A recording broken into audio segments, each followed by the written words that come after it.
Welcome to the Stop Over Drinking and Start Living podcast, where high-achieving, goal-oriented rebel women come to learn how to live a vibrant and fulfilling life without requiring alcohol to get through it. No labels, no judgments, no saying you'll never drink again. Just real proven methods to help you stop rebelling against yourself with alcohol so you can drink less and do more. I'm your host, Angela Mascenik. Let's dig in.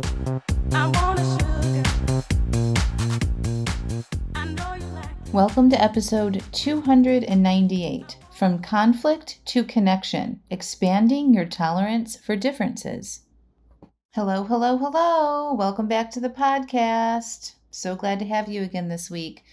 We're going to talk about expanding our emotional tolerance for differences. And I especially want to have this conversation with you all as we are in the heat of a very heightened and sensitive and feeling scary political time in America. And I have my opinions and thoughts, and of course, about the political races, and I'm really not going to get into those during this podcast. However, I want to help you learn how to expand your own discomfort when you are faced with somebody that has different thoughts and belief systems than you do. And we have all sorts of areas in our lives where this shows up, right? The political arena is just sort of like the up and center one right now. If you're changing your relationship with alcohol, that can feel like you're going up against societal norms and you're different and you're doing something different than other people are. So you can get a lot of pushback and discomfort around that as well. There's differences in parenting, right? Like there's all sorts of ways that we can parent, and a lot of people have opinions about that, right? There's religious beliefs. I mean, we live in a very diverse country with a bunch of different religions, right? And we can feel so passionate about our specific religious beliefs that when other people present with their beliefs, it can be uncomfortable, right? Because we believe so hard in what we believe. And so it's really important for this episode, first of all, for you to keep an open mind, okay? And I'm going to help you expand your discomfort so that you can have more tolerance in your life for differences. And this is why I think this is important. When you are more comfortable with other people's differences, you will drink less alcohol. Okay? It actually helps you expand your emotional tolerance in just general life, right? Everybody is different. Everybody has their own individual thoughts and freedoms to think however they want to think, right? And we live in this culture in America where we really value these ideals of being an American and having the freedom to share how we think and how we feel and who we vote for and all of those things, right? So of course, we're going to be faced, especially here, with people that come from all sorts of different backgrounds, upbringings, cultures, climates, religious beliefs, all of it, right? And their own personal experience, it's going to shape how they think and feel about things. And the more you can tolerate other people and their thoughts and feelings and belief systems, the more peace you will have. Okay, so bring it back to you. It's not that we have to tolerate or accept, things that we don't agree with or don't like. This is about making you feel better. And when you feel better in your life about other people's differences that are different than your own, you tend to do better. You have better relationships. You tend to not want to numb or escape your feelings. You can have more empathy and understanding of other people's ideals. And then we can have more of a connection with other people in our lives. And I think right now, the divisiveness that I see in our country around so many things, not just politically, is really sad. And of course, we all have different thoughts and beliefs around things, but I hope to create a space of openness and exploration, even with the offerings I have around helping you change your relationship with alcohol. It's not all or nothing. And so I want to open your minds to letting go of the all or nothing thinking around some of these big topics. Right now we're in the political race. Let go of the all or nothing thinking around drinking. Like, what if it doesn't have to be like that? What if you can respectfully focus on what's important for you and focus on you and your goals, and also respect and peacefully look at other people's thoughts and opinions on this? Some people are very passionate. A lot of thought leaders in the alcohol space, like me, they're very passionate about it being, you got to quit drinking. That's the only way you're going to get over it. You got to quit drinking. You have to claim a life of sobriety. You have to go to AA. And I'm here to tell you, obviously, you've been listening to this podcast, that there are other ways of changing your relationship with alcohol. And when you soften those edges a little bit and you let go of the all or nothing, then your mind is open to other ideas. Right? And that's the same thing with any other bucket in our lives, such as parenting, religion, money. Look at all of the stronghold beliefs people have around money, motherhood, right? Like all the rules, all these guidelines that we have and hold on to and enforce with rigidity around what being a mother looks like, what being a wife looks like, right? So take a deep breath. Go on this journey with me during this podcast around expanding your tolerance for differences. And I actually did a little bit of research, especially on the political climate that we're in right now. So I, just kind of did some reading on why, like, when did we become a society that became scared of negative recourse when sharing personal beliefs, values, and decisions? This is my question, right? Like, when did this start happening? And what I found very nicely was the shift that our culture in America, and probably just with this online culture, it's more of a cautious approach in sharing our personal beliefs and values and decisions. It's been evolving over the past couple of decades, driven by a few things. The rise of social media. So platforms like Facebook, Instagram, Twitter, now X, these platforms have really amplified public discourse. And yes, there are good things. I connect with so many of you on social media, right? I use social media in my work. I get my message out via social media. I've connected with thousands of people all over the world through social media. So there are so many good things about it. And it's an easy way for people to share opinions and thoughts and then come back and like throw back at you without having to have a face-to-face conversation, right? So we've developed this thing called cancel culture. We share something controversial or unpopular opinions, and then there's a risk that you could be canceled or people come out of the woodwork and come after you. I see this all the time with my own stuff, right? I run Facebook ads, and there's definitely trolls out there that come in after you, and that doesn't feel good. You know what I mean? Like, I know how to handle it, right? I have a thick skin around this stuff, but a lot of people don't. And so that prevents them from sharing because they're scared of that. A lot of this is based in fear. The other thing is this polarization in our politics and our society. So over the past decade, again, with the rise of more online platforms, which makes it easy people to comment and get involved and share their thoughts and opinions, political and social divisions have intensified globally. So this growing polarization and us putting ourselves in some echo chambers, right? It really helps. It's really encouraging this separation, right? So we can share how we think and feel with people that we know that believe the same things as us, but step out of that sort of protective bubble. We don't, because we're worried that we're going to get canceled or we're going to have some retribution. We're going to lose money in our businesses, all of that kind of stuff. And so we don't tend to do that. Again, with the cancel culture and public shaming. So, like I just posted on my own personal Facebook page, my thoughts about things. And I actually really thought about that because I was worried that I would lose business. And the thing is, I don't want to take action in my personal life based on fear. I don't want to not do something because I'm scared of people coming after me or canceling me, right? Like, that is a value of mine. I came out and shared with the world that I stopped drinking and shared my personal story of going through that work, right? And like I'm sharing deep stuff about my own journey in my relationship with alcohol. So I think that helps me.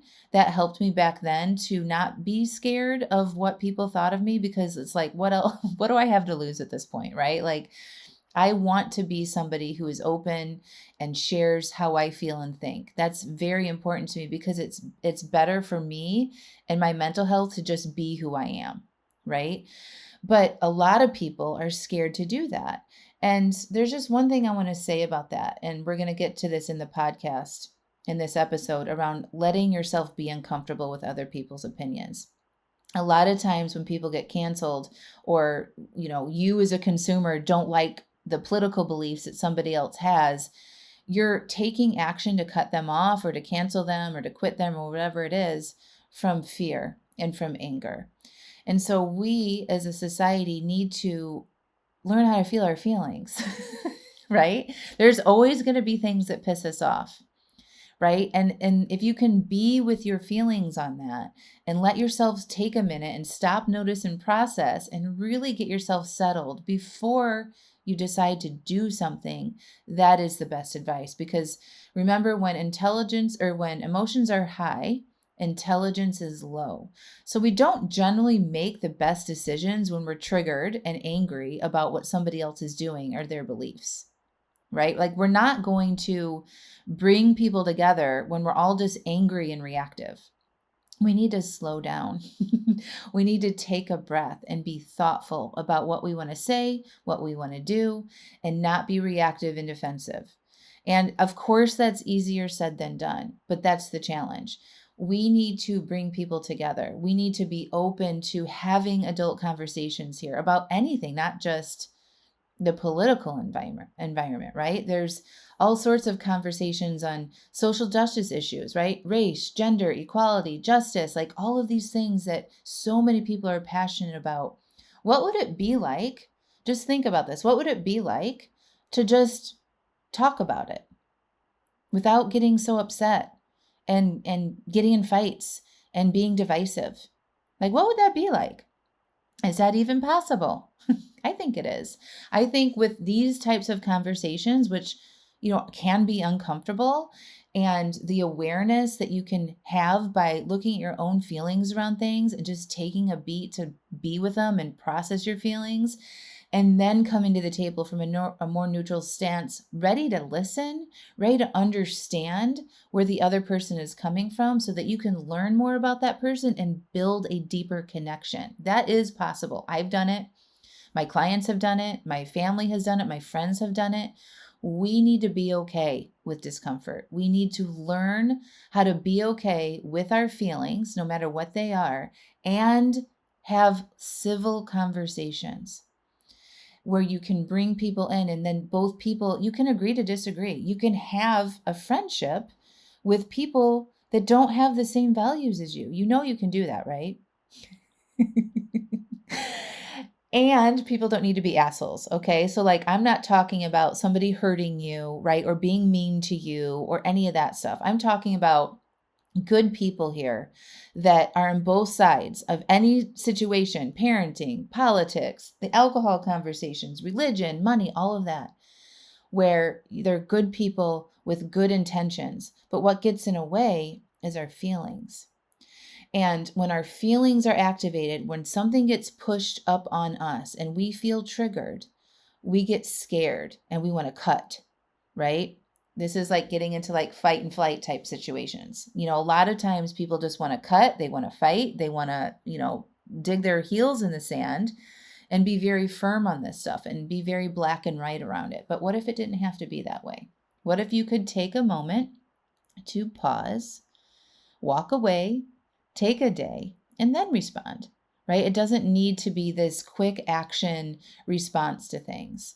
And I know that we are influenced so heavily by our online world, right? And things that people say. And we have to be aware of that, right? We can be caught up into our own echo chambers of thoughts and beliefs, and that limits different ideas to come through, right? Like we want to be open to hearing others' points of views. We really do, because that makes a better society for everybody. And so I'm encouraging you all to be open, listen, and really work on expanding your own discomfort. And that's just looking at how to process your feelings. You're going to get triggered by something, right? It feels very triggering right now for a lot of people around the political race. And my invitation to you on that is to take our environment right now in America and use it to learn how to feel your feelings. Like, what are you feeling? Are you angry? Are you scared? Are you worried? Like, name how you feel about it. Okay. Journal about it. Get coaching about it. Share with, a therapist, a loved one, a friend, like how you are feeling about these things, and get it out, right? In a way that you can feel safe to do so. Anybody inside my coaching programs, I will coach you on all of this. It is a safe place to share how you feel about that. I am not judging anybody on their political beliefs or views at all. I'm here to help you. I'm here to help you see how your thoughts and feelings are creating you to take actions in your life that may or may not be good for you, right? So my approach is always about you and the outcomes of thinking in a very polarized way and how that is helping or hurting you. And we do that through awareness. We do that by looking at your own thoughts, getting aware of how you're thinking about things, and how that's creating feelings for you that is driving your actions. And I want to encourage you to find a space that you are able to share how you feel in some way, shape, or form. Okay. And I really want to encourage our society as a whole to be open, to have more empathy around things. We don't have to be canceled. We don't have to get upset about this stuff. So we want to promote active listening and empathy. Okay. So think about how that's happening in the environments that you're in, at church, at school, at home. And then we just want to, again, normalize the discomfort. Okay. Encourage conversations. Be open to just listening without responding. Really try to listen instead of trying to think about what you're going to say in response to the things that they're saying. Like, hear that person, ask them questions. Okay. And then maybe you just sit with that knowing for a little bit, and then you can come back and you can continue the conversations. Okay. You want to be open to having a tolerance and encourage critical thinking. I teach that here, right? We are critically thinking about our relationship with alcohol. We are evaluating at all angles about our lives, what we're doing in our lives that is creating stress, any external factors in our lives that are creating feelings that we're numbing out with alcohol. We are definitely learning how to critically think about things in this space, right? In my coaching programs, in this podcast. And so I know sometimes when you start to learn these skills, you want other people to learn them too. So again, be open, be slow. Just because you think it doesn't mean that it's a fact. And that goes for me too. I believe strongly in a lot of different things. And just because I believe very strongly, it doesn't mean that that is a 100% fact, right? I can be very convincing, right? I can be very convincing in things, and it can feel like that is 100% a fact. But remember that these are my opinions, right? And you get to decipher through that and come up with your own opinions. And that's a beautiful thing. So we want to celebrate the diversity of thought. We really do. We don't all need to think the same thing. That's where cultures can get into trouble, right? And we're going to be less creative if we all think the same things.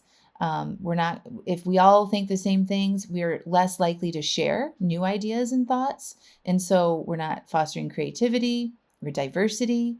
We want to have a difference of opinions, I promise you. Okay, so be open. We can celebrate our different beliefs and values and be respectful.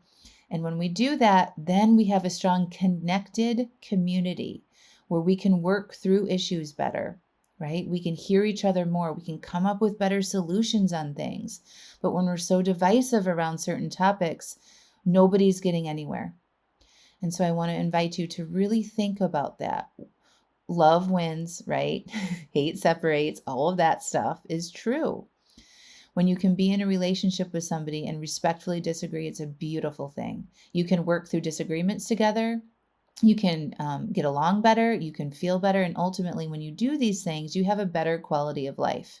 And so does our society. And then we're not seeing some of the terrible things that we do see, like mass shootings and terrible toxic divorces and alcoholism and all of the things that come from mental health issues. We want to bring people in. We want to do it with love. So we want to slow down.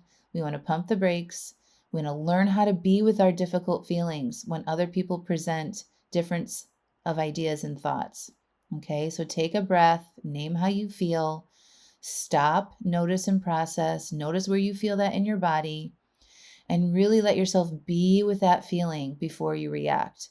You want to intercept the automatic action that comes from that, right? It's just like when you have an urge to drink.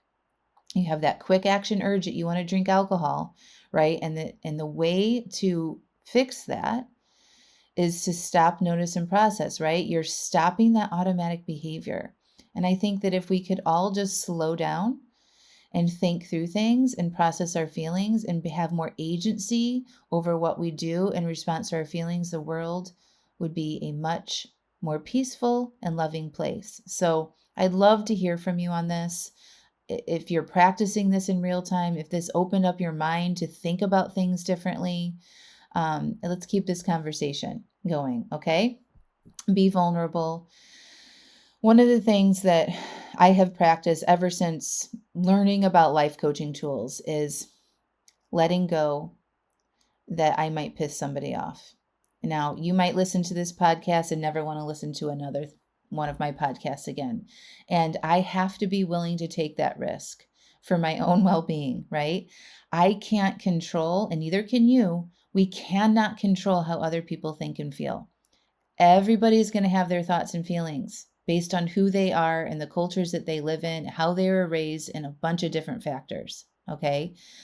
It's so important for you to know your own thoughts and feelings on things and feel comfortable sharing that and letting go of what is going to happen on the other side of it. That's just vulnerability, right? I'm sharing a part of me right now, and you can see me, you can hear me, you can accept me, and I can't control if it doesn't look like that, right? We have to let go of the control of that. That's what keeps people small. That's what keeps people down. And we don't need that right now. We need to be open and honest and share how we think and feel with love, with the pause, right? After we're a little bit more neutralized in our feelings, right? But we want to foster that and being authentic. I want you guys to know me. I want to know you. And when we know each other as our true selves, our best selves, we can help each other so much more. Okay? I love you all very much.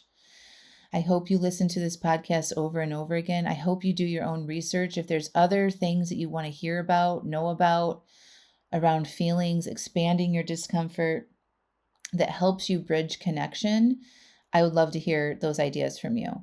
Remember, when you are more comfortable with your own feelings and you can allow other people to have their own feelings and thoughts, you will have a better quality of life. So don't worry about the other person. Think about what's in it for you. Okay?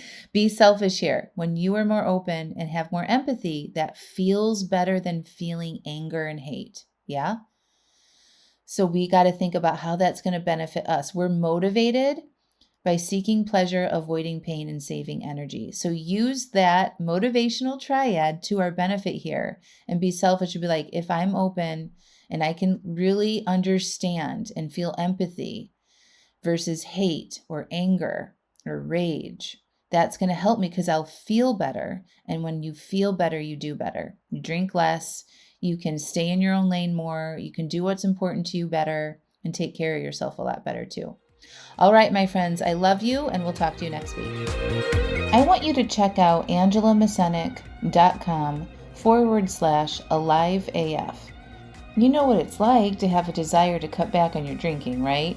You start to read books, listen to podcasts, try things, but you might not be able to yet put all the pieces and suggestions together in a way that actually makes sense and works for you. You might struggle with beating yourself up after an overdrink. You might get frustrated with yourself when you take 2 steps forward and then another 2 steps back, and get overwhelmed with what's right and wrong about your relationship with alcohol. Your friends tell you that you should be able to have just 1 drink, and it isn't a big deal. You might be white-knuckling through urges and resisting instead of peacefully processing them. And you might struggle with your identity as someone who has enjoyed having a lot of wine or alcohol in your life. It's around you all the time. It's what you do and who you are. Well, after 5 years of successfully coaching hundreds of women through these struggles, I have created the Alive AF membership, where women like you can learn the basics on what it takes to cut back and reach your goals with alcohol, whether it is to just drink less or totally quit. And when you join, you will get the exact framework I used to change my own relationship with alcohol and still use today, that has led me to be alcohol-free for over 5 years. You're going to get access to my resources, videos, and worksheets that have been proven to change and reduce how much you drink. Every day you can ask questions, share your obstacles, and get coaching and direct support on the challenges you will face with love and no judgment. Also, you will get immediate access to workshops like uncovering your alcohol identity and changing it, how to say no to things that don't support your new identity or life or goals, aka boundaries, a workshop called Creating Emotional Agency, and another one, How to Manage Your Mind to Succeed at Your Goals, and more. Every month we have a brand new workshop. These workshops are filled with step-by-step prompts and instruction to help you create the exact relationship with alcohol that is best for you. My mission and vision for Alive AF is to be a hub of support and resources for women to come and learn how to do what is best for them and becoming more alive in the process. When you join, you're going to learn how to take care of yourself better, how to feel good and become more alive and go after the life that you really want. I want this membership to be affordable and an easy solution where you can get all the help you need in one simple place whenever you need it. So, no need to go read another book, find a new podcast, attend a free webinar, or go down the path of piecemealing it all together. Join Alive AF and have it all there in one place for you anytime you need it. So, go to angelamascenik.com/AliveAF, and enrollment is open right now. See you inside.